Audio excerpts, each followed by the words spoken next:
Do you remember your last game here at Fenway Park in 2019?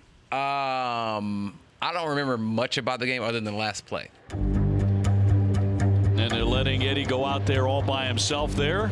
But a nice salute for the season that he has had. Finally, the rest of the Red Sox take to the diamond.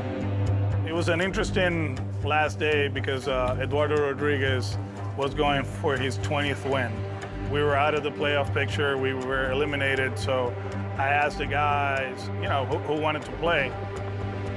I like what Alex Cora has done today. All those big guns are playing in the ball game today. Yeah, that includes Mookie Betts.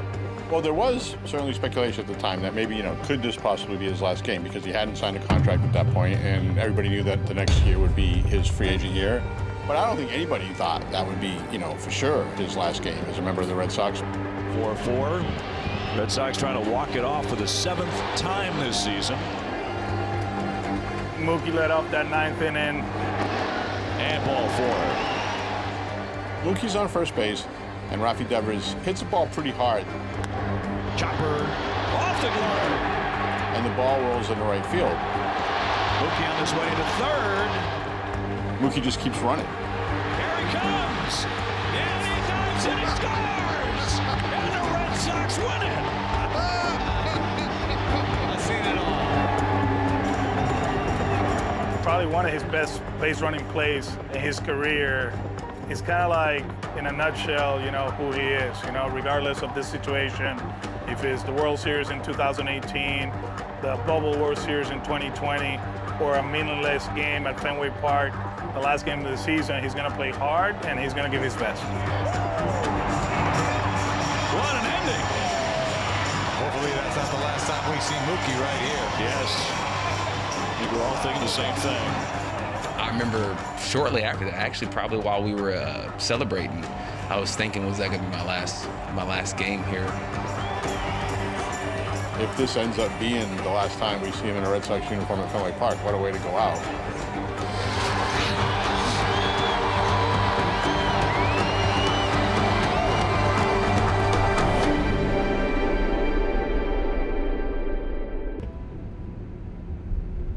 This is a place that I was kind of grew up. I was kind of raised here, so it's super, super dope to be here and see all the stuff. See all the familiar places. But what's crazy is where I'm at in life now. I miss it and everything, but I'm just super happy where I'm at now, and so I can really look back and smile and enjoy the memories versus kind of looking back and kind of wishing, it would have been cool, obviously, to stay and this, that, and the other, but, where I'm at in life now, I've learned as I gotten older to be where my feet are, and this was a chapter in life that I'm glad I get to come back, and I know I have many more years of coming back, but the first time, there's only one first, and so, I'm curious to see how it goes, but I am excited to see how it goes as well. All right. How you doing? How are you? Good to see you. Me too. Everything good? So far, so good. How you doing? Good to see you. How's your dad doing? He's good. He's here. He's here. He'll be here. He'll be here. Good to see you. You gonna go to their clubhouse? Yeah, he's here. Huh? You don't want to go to their No, not right now. Not right now. No, I'll go to their. I'll talk to those guys tomorrow. But I have no idea where I'm going. I've never been to the visiting side. So. What's going on, guys?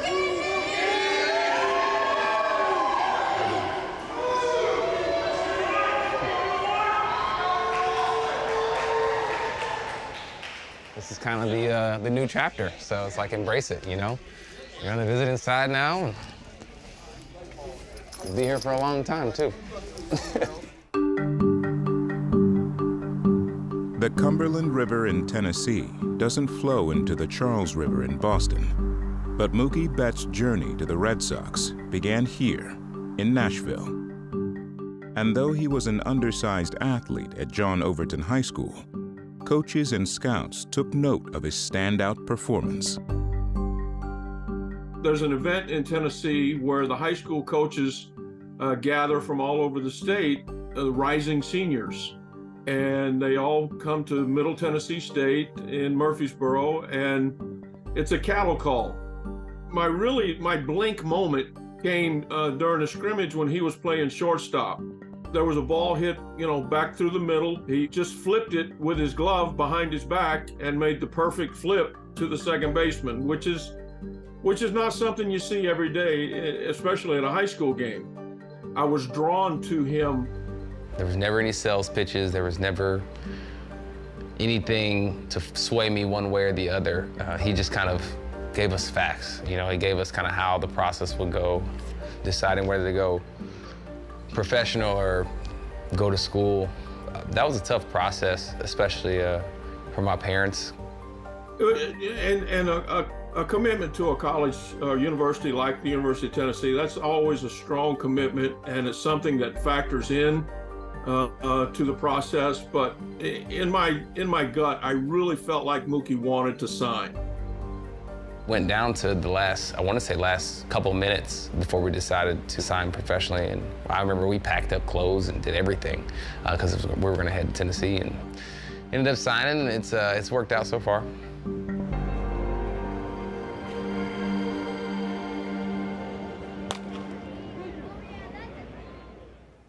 When the schedule came out last year, we kind of circled it. I had the time of my life playing here. I think a lot of people do. But I would tell them, if you go up there, you got to play well. There's nothing else. You got to go up there and you got to play well. And I think that's why I did play well, because I knew every day I put the uniform on, you got to play well. And that's the blessing. That's the good part. That's what I enjoyed so much, and very proud of who I am right now. And like I said, it's a little easier for me to look back and say, good job, kid, for that 21-year-old guy. But the 30-year-old guy you got to keep going.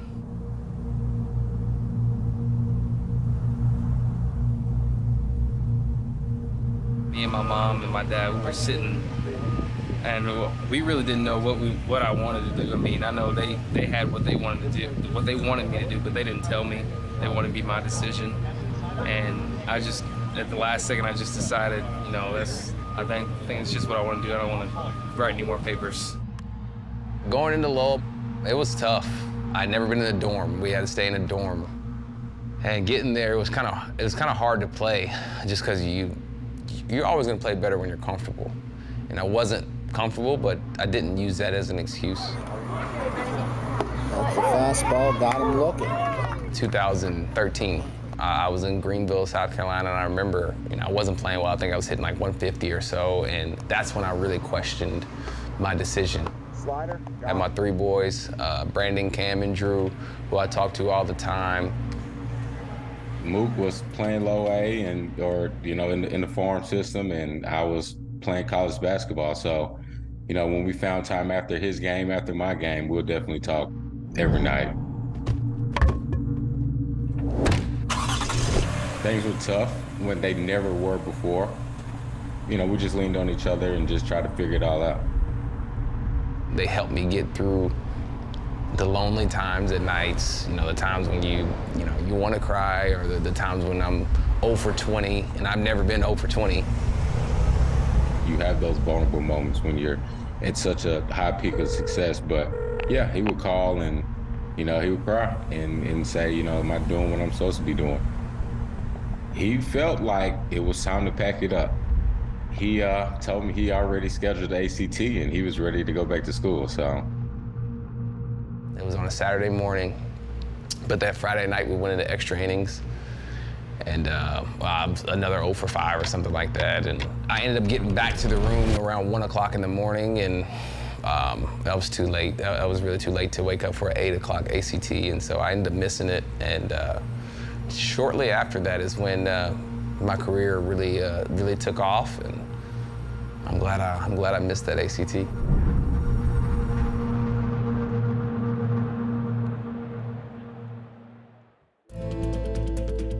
Backstage Dodgers is brought to you by Cadillac.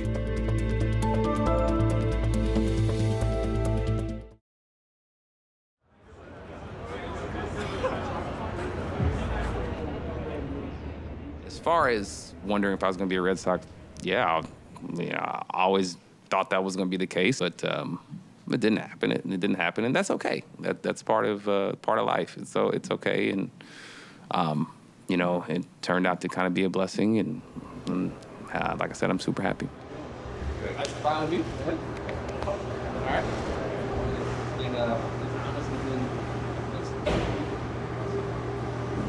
Well, I wasn't here.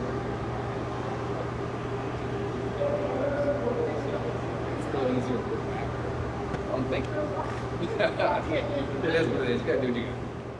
You know, we're here to take care of business, and that's exactly where my head is right now. And you know, when those emotions come, when those things come, I'm sure I'll, you know, switch my focus and, you know, enjoy those moments, especially for my family. You know, I'm glad everybody's enjoying it, but I'm definitely here to take care of business, though.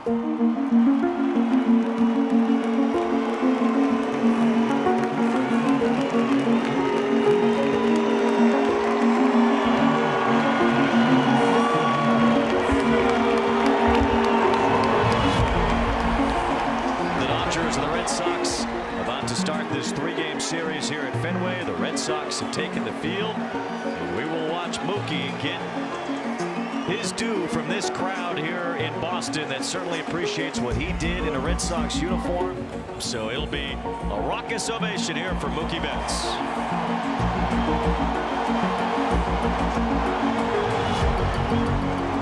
I try my best to take out expectations and just kind of be in the moment. And something that you just don't know how it's going to go. And so for me, I took away the expectations. It just was like, if they booed me, cool. If they cheered me on, cool. You know, whatever. I was just going to take whatever in stride. And everything you saw there was just all raw.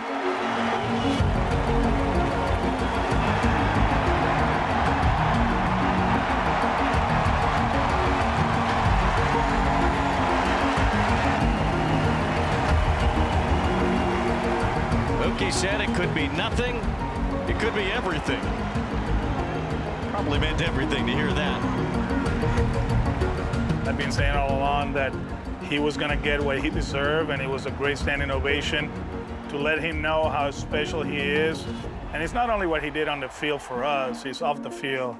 The way he went about his business, the way he went about it in the clubhouse. And you know, it was a special moment for him, it was a special moment for us, and one that we will always remember.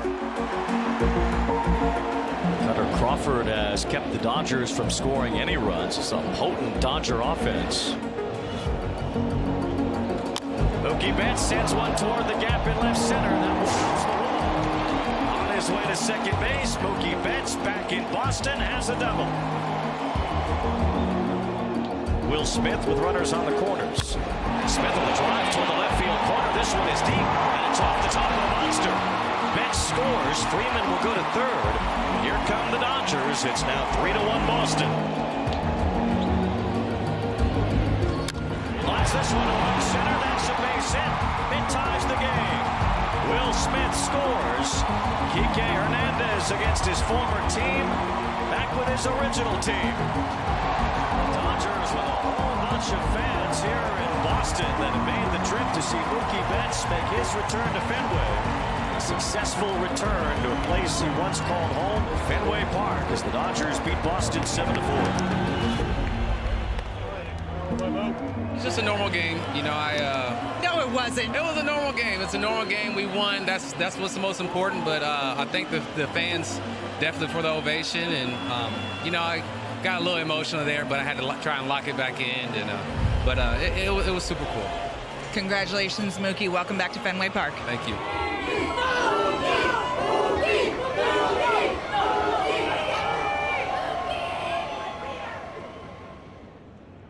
In a world where iconic is overused so much it becomes trite, that can't be said about the 37-foot 2-inch wall in left at Fenway Park.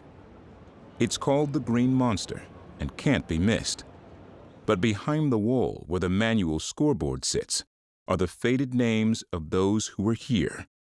A hidden history, one that reveals itself to the young players visiting for the first time and those who return decades later. I've got a good memory but clearly not good enough to remember where I signed Inside of the Green Monster. Oh, here we go. Are you serious? Look at this. Hey, guys. No! David Roberts, I just wrote my name. Oh, wow. It was in 2000. 9/19/2000. So I did it, and I put, because my wife was pregnant at the time with my son, Cole. So he was born in October. So since he was born in October, we knew his name was going to be Cole. So I wanted Cole. I said, so if Cole, my son, ever gets to Fenway Park, I want him to know that I was thinking about him when he was in his mom's stomach. Wow. So 9/19/2000, and then 4 years to this date, my daughter was born 9/19/2004. Yeah, look at that. Yeah, that's right awesome. there. There you go. Yeah. Thank you. Yeah. There you go. There it is. That's awesome. That's great. There you go. So great. After all this time, does it feel a lot different because you've been back a lot? Yeah, it does. I think for me, I'm actually excited that the focus can be on Mookie and his return and not me coming back from 2004. So this is a dear place for me, but and I know Mookie feels the same way. It never gets old coming back to this place. Cut this interview short, guys. I mean, you kind of like got everything. My dog. What's up, we got? You good? What's going on?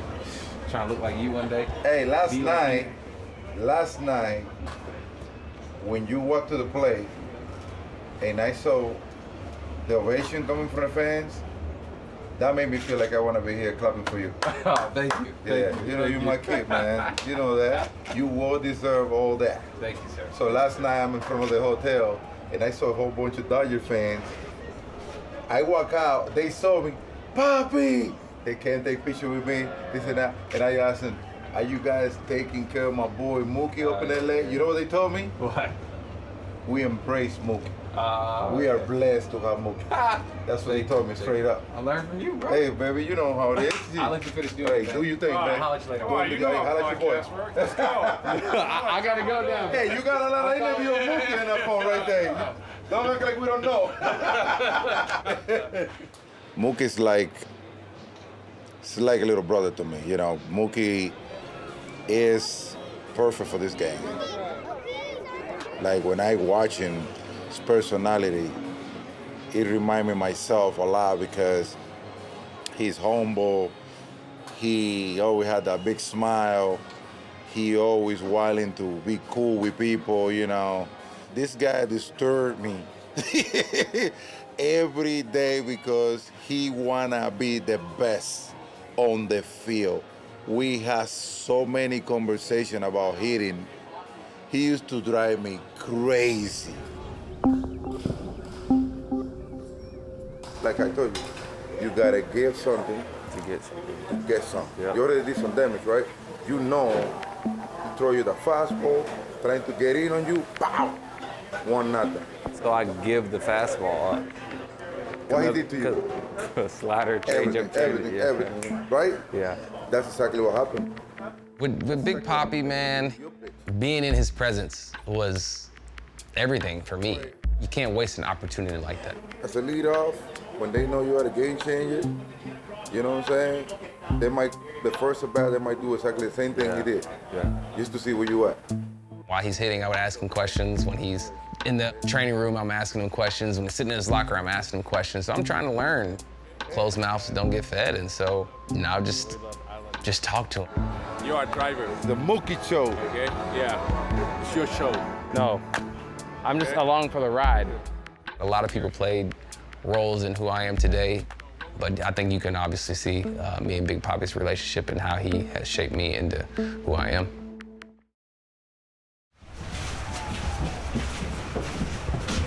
Nice and beautiful out here. Before, as I was getting here, I went through, thought about all the emotions that I would go through, and I really came to the conclusion that this is two different people. And as I look back at the 21-year-old Mookie, the 21 to 28, 27, 28, he didn't have any kids, didn't have a production company, didn't have all the things that he's got, podcasts, didn't have all the things he's got going on now. So it's a little easier for me to look back because it's like that's not even remotely close to who I am now. from afar, just to see him become this guy is a pleasure, to be honest with you. I don't know about the whole like podcast and all that stuff. I think he's horrible about it, especially the last one with Kike. That was awful. But the fact that people are getting to know him for who he is, not only the baseball player, it means a lot. Mookie doing what he's doing, it's like a movie that I already saw. You know what I'm saying? I love a Scarface movie. I have seen it like 25 times. When I see Mookie playing, doing his thing, I saw that before. I saw that coming. You know, simple as that.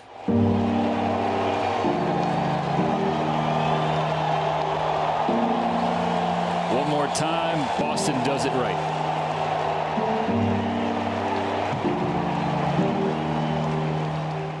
In each moment when you get a standing ovation acknowledged like that, it just appreciation for what you've done for the city, the organization, and I just marvel at his ability to compartmentalize and deal with that, but then get back to the job at hand. At the beginning of the sixth, Dodgers with a chance to add to this 2-0 lead. And Betts launched to left. Mookie is a monster to the top of the monster. It's not a homecoming, but what a return. I don't even know all the friends and family, other family members that came. I'm glad they enjoyed it. 'Cause, you know, we all kind of grew up in Boston. At the time, we were so young. We would go out to the clubs and all those type of things and get to know everyone. And so I'm glad everybody got to go back and see those people. That's who I really wanted to see, is the little people, you know, people that park their cars, the people that let us in, the security guards. I mean, everyone. I want to thank them all for making it so special for me. It's a walk down memory lane, honestly. We were babies when we were here, 21, 22, 23, and now like 30. We have a different life now, but it's been good coming back and seeing where our old home was, and then like the transformation and now being in LA. But it was good, all good feelings, good memories. It was fun. Fans to their feet at Fenway. Swung on and missed. Strike 3 to end the game. Mookie Betts, an emotional weekend, continued to deliver. All that the city has done for me, everybody here, that's everything that they've done for me. I was very blessed and very blessed, and I thank everyone, fans, front office, everybody for the opportunity, because it's definitely shaped me to who I am today.